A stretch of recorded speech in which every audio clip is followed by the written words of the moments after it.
Upside Down in the Middle of Nowhere, Chapter 7. This takes place Sunday, August 28th, 2005, at 8:18 in the morning.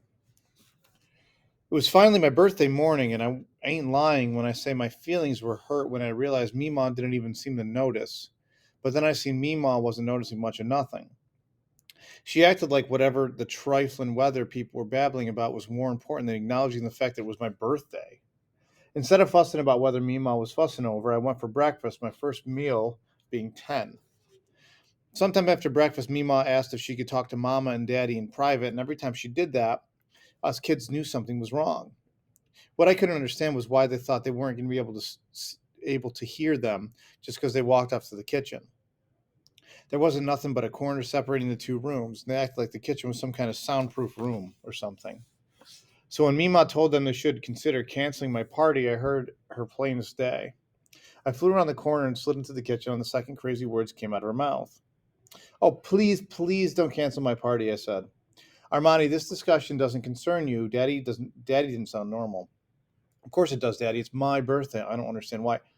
Mima walked over and took a hold of my hand and pressed it to her chest. Nene, there's a terrible storm coming. She hadn't called me by my baby name in a long while, and then right then I didn't much like it. I pulled my hand loose from hers. But Mama made my cake, and Daddy said we could do a slip and slide, and that's enough, Armani. Take the twins and go outside. Daddy pulled off his glasses, squeezed his eyes shut, and pinched the top of his nose. My brain knew it was time to shut up, but the message didn't make my mouth. But Daddy slapped his hand down on the gym floor supper table, catching me off guard, and I jerked backwards. My eyes went to blinking, and Mama's hands flew up to her mouth, and Mima turned away altogether and stared up out the window over the kitchen sink. I'm sorry, Daddy said in a tired voice. Just get your brothers and sisters and go outside. And he finally looked at me. His sagging eyes matched his voice. Yes, sir. I rolled my eyes and let out a heavy sigh.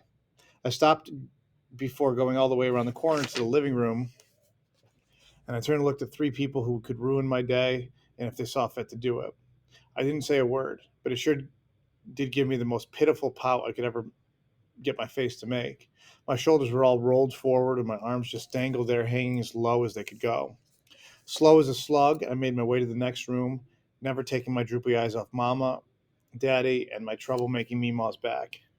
I sat on the swing, flicking paint chips and watching Kayla and Killeen try to keep up with Georgie and Celie while they ran around like fools chasing leaves that were blowing off the trees. The whole while I was thinking that this was turning into the worst birthday ever. Didn't anyone understand the importance of what day it was? Everything was headed in the right direction when Mama made me birthday biscuits for breakfast, and Celia woke up singing, it's your birthday," over and over again. But just because of some annoying storm, everyone wanted to go half stupid and cancel my party.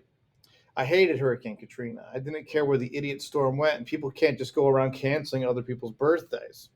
I was fixing to go back inside to point these things out to Daddy when he opened the screen door. As soon as the twins seen him, they ran up to him with their pudgy arms reaching out for the sky, and he scooped one twin up in each arm, giving each of them a raspberry on the fat part of their necks. I pretended like I wasn't dying on the inside to know if I was still having my party or what. Daddy sat down on the swing beside me, and I scooched the tiniest bit away from him, and the twins slid down off Daddy's lap and went back to running about. Today's an important day for all of us, Armani, and I let myself look over at him. We're going to have your party. Oh, Daddy, thank you. And I threw my arms around him the best I could from a sit, smiling as big as my mouth would go. Relief spread through me from my head to my toes. Let me finish, Armani. Uh-oh. I settled back in my seat. A big chunk of the happy I was feeling felt like concrete to the bottom of my stomach, and I had to fight the urge to cover my ears to block out whatever he was fixing to say. Your mom is on the phone calling your friends. We've decided it would be best for them to stay home. Stay home? There went my head, throbbing again. But why, Daddy? The answer popped in my head. It's because of me, Ma, ain't it? I was so mad at her. I'd never never in my life been mad at me, Ma. I didn't even like how it felt. It reminded me of how my stomach gets all tangled up and twisted right before I puke. You watch your tone, miss, or there won't be any party at all. And stop saying ain't. Now, Daddy was mad at me.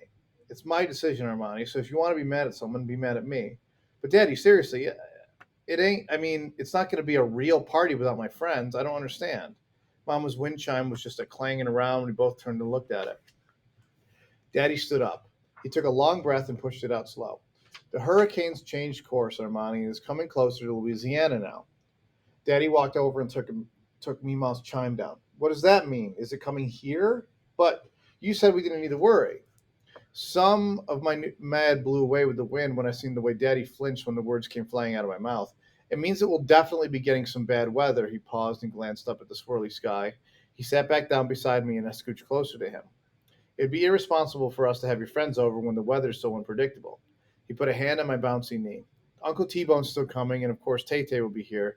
He gave my knee a ticklish little squeeze. I swiped at his hand a bit and bit my bottom lip, holding my smile. He stood up and brushed teeny bits of white chips off the back of his faded jeans. Your mom is right. I need to paint this old chair. He stole another look up at the busy sky. Don't waste too much time out here pouting. It sure doesn't make a whole lot of sense to waste a minute of your birthday being mad about something we can't control. He hollered for the twins. They came hopping over.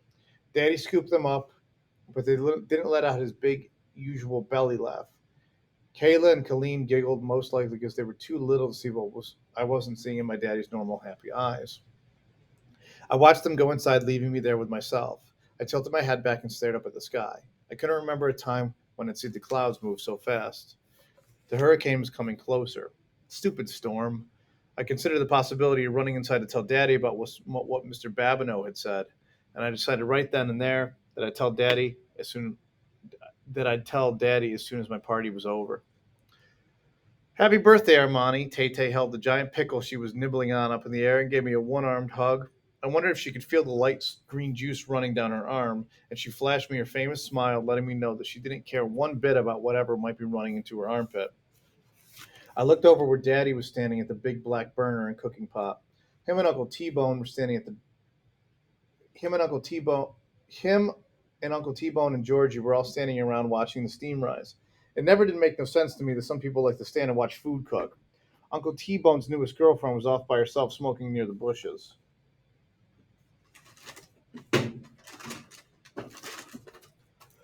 Uncle T-Bone looks happy, Tay-Tay said, pointing out over that way with what was left of her pickle. Yeah, I guess. I watched my uncle the way he was grinning from ear to ear, just flashing that shiny gold tooth all over the place. Tay-Tay was right. It was good to see him happy. After he first got back from Afghanistan, he was acting messed up in his head. Mima said that being in the war, seeing people die like that can make a person completely lose their mind. Lucky for us, that didn't happen to Uncle T-Bone. He just lost his mind for a little while. Of course, I thought he'd lost it again when he went up and hooked up with Miss Shug.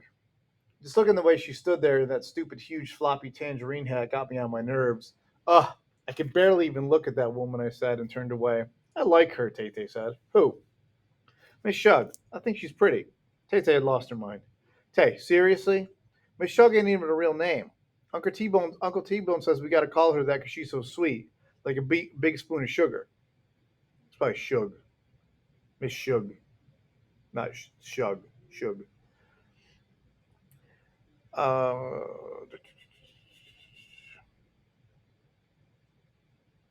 I pretended to stick my finger down my throat. There ain't no one that sweet. I curled up my lip and stole a look back over there at the woman and her fake laugh. Whatever, I think she's gross, and her hats are obnoxious. Girl, you need to stop. Tay smiled back and shook her head from side to side, licking her pickle fingers. Don't be so mean. Mean? I ain't mean. I'm just keeping it real. I know one thing. You ain't gonna catch me calling her Shug or Sugar. I'm calling her Miss that. Calling her Miss. That's it. Just plain old Miss. You're so funny, cuz, she said. Oh, I almost forgot to tell you. Last weekend, me and my dad were driving by the church, and there was Georgie standing outside Uncle T-Bone's, practically up in the bushes, staring at the window. For real? Are you serious? Yep. But why? I mean, what was the point of looking in Uncle T-Bone's window? A tree somewhere made a crackling sound, and I seen Daddy turn and look over his shoulder. I kept my eyes on Daddy. I'll tell you why. Because Miss walks around that house with no clothes on all day, and Georgie's so desperate he's got to sneak a peek at what he can. Tay busted out laughing. Georgie must have heard me say his name because his head whipped around and he looked at me with a big question mark, all but painted on his face. I gave him a "what you looking at" stare, and he stopped. Again, I heard us talking about him. Uncle T-Bone and Miss lived 6 blocks over, right next to our church. Wasn't none of my business, but it sure did seem to me that if you live right next to the very place where you worshipped, you You should at least put all your clothes on before you went walking in front of the big old windows. Hey, I tried to whisper. I wonder if she wears that tangerine hat. Tay went to laughing again, and a cloud of pickle breath flew up into my nose. I'm glad you're here, Tay, I said, holding my hand up under my nose. I'm surprised I got to come. My dad almost didn't let me. What's wrong with everybody? They act like the end of the world's coming or something.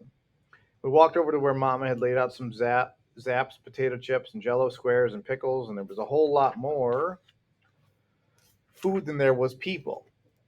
Tay was loading up a plate with chips when Miss headed our way. Me and Mima rolled our eyes the same way when Miss walked by, just a swaying her apple booty and fanning it over her painted face with a tangerine-covered clutch purse. The woman smiled all fake-like and twirled the ends of her cheap-looking, too long to be real slick black weave. She grabbed a pickle between two tangerine-painted claws. I covered my mouth and turned my head quick before the laugh flew out in a disrespectful way. Tay grabbed me by the arm and pulled me out into the yard. Mama shot me back a look that told me I might not be acting my age.